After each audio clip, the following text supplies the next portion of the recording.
Israeli defence system और Israeli drone ने operation सिंदूर के दौरान भारत की काफी मदद की थी और अब बारीक मदद पहुंचाने की भारत की है, जिसके तहत इजरायल की तरफ से भारत से एक मेगा डील साइन की गई है, जिसको लेकर दुनिया भर के मीडिया में बवाल मचा हुआ है। अब भारत के अंदर भी इजरायल विरोधी लोगों के द्वारा इसका विरोध किया जा रहा है। दरअसल भारत के डिफेंस टेक्नोलॉजी ने एक बड़ा नाम नेव लिमिटेड जो पुणे में स्थित है, उसे इजरायल से एक बड़ी डिफेंस डील मिली है। इस डील के तहत नेव को यूनिवर्सल रॉकेट लॉन्चर तैयार करने और सप्लाई करने का ऑर्डर मिला है। इस सौदे की कुल कीमत 17.52 मिलियन यानी लगभग 150 करोड़ रुपए है। सबसे दिलचस्प बात यह है कि रॉकेट लॉन्चर 300 किलोमीटर तक की रेंज में मार करने की सक्षम है। इसका मतलब यह है कि यह डील सिर्फ आर्थिक नहीं बल्कि सामरिक दृष्टि से भी बेहद अहम है। नेव लिमिटेड भारत की एक आधुनिक डिफेंस मैन्युफैक्चरिंग कंपनी है जो अत्याधुनिक रक्षा उपकरण बनाने का काम करती है। इस कंपनी का फोकस है नई टेक्नोलॉजी बनाना, भारत को आत्मनिर्भर बनाना और रक्षा क्षेत्र में निर्यात को बढ़ावा देना। वहीं इस डील के जरिए नेव ने न सिर्फ इजरायल को रक्षा सामान देगा बल्कि भारत के मेक इन इंडिया और सेल्फ रिलायंट इंडिया के सपने को भी आगे बढ़ाएगा। हालांकि कंपनी ने इजरायल क्लाइंट का नाम सार्वजनिक नहीं किया है, लेकिन इतना तय है कि ये एक ओरिजिनल इक्विपमेंट मैन्युफैक्चरर यानी OEM है। मतलब ये इजरायल की एक ऐसी बड़ी कंपनी है जो अपने नाम से रक्षा उपकरण बनाती है और बेचती है। इस डील से भारत और इजरायल के बीच सामरिक रिश्ते और गहरे होंगे। साथ ही दुनिया में भारत की डिफेंस इंडस्ट्री की प्रतिष्ठा भी और बढ़ेगी। शेयर मार्केट में भी इसका असर दिखेगा। नेव के शेयर्स में लगातार बढ़ोतरी दर्ज की जा रही है। इस डील के अलावा भी समय समय पर भारत के ऊपर कई मीडिया संस्थानों ने देश के द्वारा भारी संख्या में भारतीय हथियार इजरायल को देने पर विरोध जताया गया है। जैसा कि आप अल जजीरा का आर्टिकल देख सकते हैं जिसमें लिखा हुआ है India exports rockets explosive to Israel amid Gaza war documents reveal. इसके अलावा भी कई रिपोर्ट्स में यह बताया गया है इजरायल हमास युद्ध शुरू होने के बाद से भारत ने इजरायल को 20 टन रॉकेट इंजन, 12.5 टन विस्फोटक चार्ज वाले रॉकेट, 1500 किलो विस्फोटक सामान और 740 किलो गोला बारूद सप्लाई किए हैं। इतना ही नहीं, 6 जून को गाजा के नुसरत कैंप पर इजरायल की बमबारी के बीच फलस्तीनियन मीडिया कुड्स न्यूज नेटवर्क ने वीडियो जारी किया जिसमें इजरायल की तरफ से दागी गई मिसाइल का हिस्सा दिखाया गया। इस हिस्से पर मेड इन इंडिया का लेबल लगा हुआ था। वही द वायर की एक रिपोर्ट में दावा किया गया है कि अडानी डिफेंस एंड एरोस्पेस और इजरायल की एलिबिट सिस्टम्स के बीच एक डील हुई थी जिसके तहत 20 से अधिक हर्म्स 900 UAV ड्रोन्स को भारत में तैयार कर इजरायल भेजा गया था। कुल मिलाकर समय समय पर ऐसी एक रिपोर्ट्स सामने आई है जिसमें यह दावा किया गया है कि भारत इजरायल को भारी मात्रा में हथियार सप्लाई कर रहा है। कि इजरायली डिफेंस एक्सपर्ट्स और इजरायली मीडिया अधिकारियों ने भारत के द्वारा इजरायल को हथियार सप्लाई को लेकर धन्यवाद भी दिया। हालांकि भारत सरकार की तरफ से पब्लिकली इसको कभी नहीं माना गया कि भारत भारी संख्या में गोला बारूद या हथियार इजरायल को दे रहा है।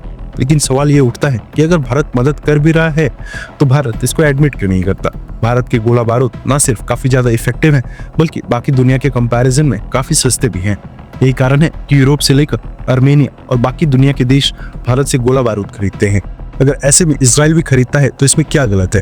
क्या भारत सरकार को ये डर है कि भारत के अंदर भारत सरकार का विरोध शुरू हो जाएगा और भारत की जो पॉलिसी फलस्तीन और इजरायल को लेकर न्यूट्रल वाली है वो भी चेंज हो जाएगी? क्या इस डर से सरकार ये एडमिट नहीं करते? रीजन जो भी हो, लेकिन भारत की तरफ से इजरायल की मदद खुलकर की जा रही है और देखा जाए तो ये गलत नहीं है। 1999 की कारगिल लड़ाई या फिर ऑपरेशन सिंदूर के दौरान इजरायल ने खुलकर मदद की है। इजरायल उन पहले देशों में से एक है जिन्होंने सबसे पहले भारत के द्वारा पाकिस्तान के आतंकी ठिकानों को तबाह करने का समर्थन किया था। वहीं हमें ये नहीं भूलना चाहिए कि Israeli sky striker kamikaze drone ने पाकिस्तान के अंदर भारी तबाही मचाई थी। ये एक लॉइटरिंग म्यूनिशन है। इजरायल के एल्बिट सिस्टम और भारत के अडानी ग्रुप की अल्फा डिजाइन टेक्नोलॉजीज ने मिलकर इसे विकसित किया है। ये ड्रोन 100 किलोमीटर की रेंज और 5 या 10 किलोमीटर के वॉरहेड के साथ सही निशाने पर हमला करने में सक्षम है।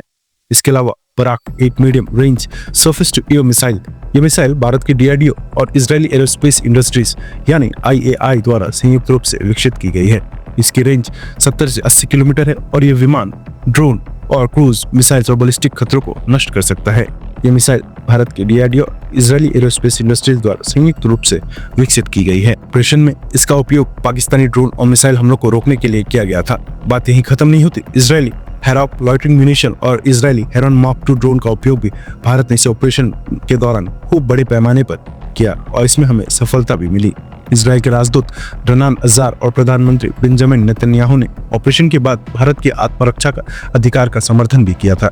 यही सभी मदद इजरायल के द्वारा भारत की गई थी और खुलकर इजरायल ने ये मदद की थी। ऐसे में अब समय आ गया है कि भारत अगर इसराइल की मदद कर रहा है तो इस बात को भारत को एडमिट भी करे, क्योंकि जिस तरह से भारत पाकिस्तान आतंकवादियों से परेशान है, उसी तरह से इसराइल भी हमास के आतंकियों से परेशान है। हमारे 27 लोगों को बुरी तरह से पाकिस्तानी आतंकियों ने पहलगाम में मारा था, जिसके बाद पूरे देश का गुस्सा इतना ज्यादा था कि हम एक फुल फ्लेज्ड वॉर के लिए भी पाकिस्तान से तैयार थे। आप सोच कर देखिए कि इसराइल के ऊपर कितना बड़ा हमला हुआ था, जहां पर उसके 1400 नागरिक मारे गए थे, साथ ही 200 से ज्यादा नागरिक को बंधक बना लिया गया था। यही कारण है कि आज तक इसराइल ने अपने हमले रोके नहीं है और चुन चुन कर उनको मार रहे हैं। हालांकि इसराइल के इस ऑपरेशन में कई मासूम लोग और बच्चे ही मारे गए हैं, जो कि सभी के लिए बेहद दुखद है। लेकिन हमें समझना पड़ेगा कि हमास के आतंकियों ने स्कूल, कॉलेजेस और महिलाओं की आड़ में इसराइल से लड़ाई लड़ी है। इस हिसाब से असल में खतरा इसराइल से इन लोगों को नहीं बल्कि हमास के आतंकियों से है, जो कि मासूम लोगों को ढाल बनाकर इसराइल के ऊपर हमला कर रहे हैं। और जब इसराइल हमला उनके ऊपर करता है तो इसराइल के ऊपर इस तरह के आरोप लगते हैं।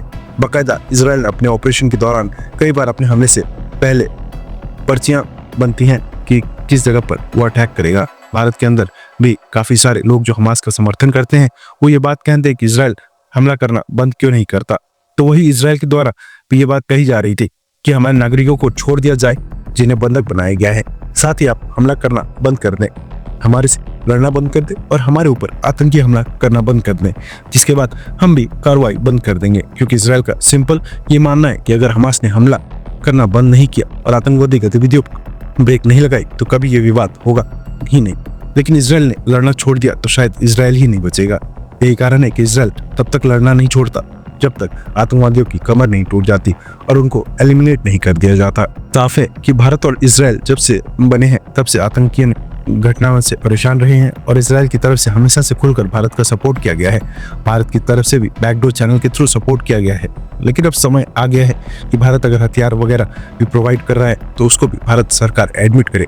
आपकी इस पर क्या राय है? क्या हमें अब खुलकर इसराइल को सपोर्ट करना चाहिए या फिर नहीं? इस पर अपनी राय कमेंट बॉक्स में लिखकर जरूर बताएं। साथ ही भारत और इसराइल की दोस्ती के लिए कमेंट बॉक्स में जय हिंद जरूर लिखिए। इन्फॉर्मेशन और वीडियो पसंद आई हो तो वीडियो को लाइक करके हमारे आने वाले डेली ऐसी वीडियोस के लिए नीचे दिए गए सब्सक्राइब बटन को प्रेस कर बेल आइकन को जरूर दबा लें। फिर मिलेंगे एक ऐसी ही नई वीडियो के साथ। तब तक के लिए जय हिंद, जय भारत।